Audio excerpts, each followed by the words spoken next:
La didáctica de las matemáticas podemos decir que es un elemento fundamental para poder atender aquellas situaciones o problemáticas que cualquier alumno puede presentar en el momento de la adquisición de los conocimientos matemáticos. Es aquí donde los maestros debemos tener en cuenta que cada uno de los niños no tiene el mismo proceso o ritmo de entender y comprender la noción de los números o el lenguaje. Asimismo, debemos tener en claro que el enseñar matemáticas no solo es resolver problemas, sino que debemos tener un proceso de reflexión, saber tomar decisiones en el cual nos permita tomar un procedimiento de resolución y defender esta postura. Aquí el docente debe estar preparado para brindar un análisis, discusión y confrontación entre las diferentes concepciones que puedan surgir en los diferentes procesos de resolución de los problemas matemáticos que realicen los alumnos conforme a los niveles de su educación. La investigación de Martin Huygens mostró que al pedir a los niños pequeños que hicieran sobre el papel lo necesario para poder recordar cuántos elementos había sobre la mesa, podían aparecer 4 posibles representaciones. La primera de ellas es la idiosincrásicas, en el cual el niño al representar no tiene en cuenta ni el tipo ni la cantidad. En las pictográficas, aquí el niño representa los objetos presentados como la cantidad de lo mismo. En las sincrónicas, el niño representa la cantidad de objetos mediante símbolos que no se parecen al objeto presentado. Y finalmente en las simbólicas, el niño representa la cantidad de objetos mediante números. Estas 4 representaciones de respuestas que pasan los niños es muy interesante tener conocimiento.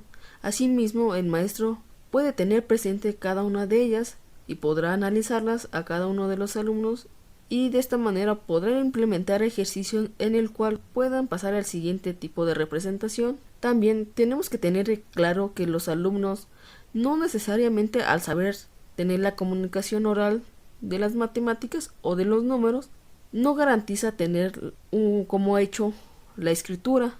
Por otra parte, en ocasiones los docentes tienen material visual dentro de su aula, pero no le dan la utilidad correcta que es, sino que lo dejan de lado, y de esta manera no hace que la acción didáctica tenga frutos con los alumnos. Es importante mencionar que en ocasiones los docentes se capacitan, se innovan para mejorar sus estrategias de aprendizaje. Sin embargo, algunos dejan de hacerlo o no los utilizan. De esta manera no los debemos dejar de un lado, no dejar lo aprendido a la basura, sino que hay que mejorar, hay que hacerle las mejoras, las adaptaciones para que cada uno de los estudiantes puedan lograr una mejora dentro del aprendizaje de las matemáticas. Los dados o las cartas es un recurso eficiente para facilitar el reconocimiento de las cantidades. Habrá quienes en un principio necesiten contar todos los puntos. Al reconocer la cantidad solo harán sobreconteo, otros reconocerán la configuración de las dos cantidades y resolverán con cálculo mental, y habrá algunos otros que solo lean el número por el reconocimiento de su escritura.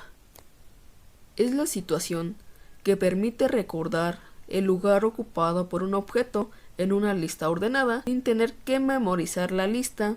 Por ejemplo, la maestra coloca sobre la mesa una pila de libros forrados de diferentes colores y les propone a los niños que elijan uno. Es la posibilidad que dan los números de anticipar resultados en situaciones no visibles. Por ejemplo, cuando le damos a un niño un frasco de 12 canicas, se le pregunta al niño cuántas canicas tiene el frasco. Si responde 12, después de contar las canicas y da el mismo resultado, ese sería un resultado por anticipar. A continuación, mencionaremos algunos puntos importantes dentro de los procesos de aprendizaje del número y el lenguaje de matemáticas en los primeros años de la educación. Hellman mostró que los niños de 2 años son capaces de discriminar tanto cantidades pequeñas como las transformaciones que afectan a la cantidad, de la que solo afecta la apariencia perceptiva. El progreso del alumno va a depender de las muchas interacciones que el profesor sea capaz de generar, como primero con la propia situación, buscando y diseñando situaciones que permitan el aprendizaje didáctico. Después con los otros niños, explotando la interacción entre pares y la aparición del conflicto sociocognitivo, verdadera fuente de progreso. Un dato interesante es que sabemos que el nombre de las cifras y los números, las formas lexicales y los procedimientos de producción e identificación de números y los hechos numéricos se localizan en el área del lenguaje del hemisferio izquierdo del cerebro. Continuando con algunas de las características del proceso de aprendizaje del número y del lenguaje matemático en los primeros años dentro de la educación, es que ningún aprendizaje numérico puede llevarse a buen término si no es a través de situaciones que permitan esa contextualización. Hemos visto que la construcción de la cadena numérica verbal pasa por diferentes niveles de construcción, como repetitivo, cadena incortable, cadena cortable, cadena unitaria, cadena bidireccional, y no en todos los niveles es posible el conteo y menos aún el cálculo. En torno a los 12 a 13 años, se han encontrado 3 métodos distintos utilizados por los alumnos de educación infantil a primer ciclo de educación primaria para resolver adiciones como el cuento, como el recuento, el sobreconteo, rápido o no, y el uso de descomposición.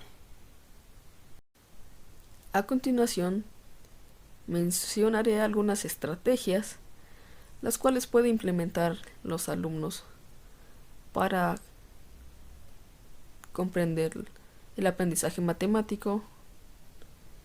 El primero puede ser el conteo, contar con los dedos a partir del 1, el cual un ejemplo sería el hecho de resolver 3 más 4. El niño cuenta con 3 dedos en una mano y después 4 en la otra, y finalmente hace el reconteo de todos los dedos empezando desde el 1. La siguiente estrategia sería contar los objetos, el cual podríamos resolver a los niños 4 menos 2. Entonces aquí el niño podía juntar 4 objetos y quitar 2. Así que los 2 objetos restantes constituyen a la respuesta.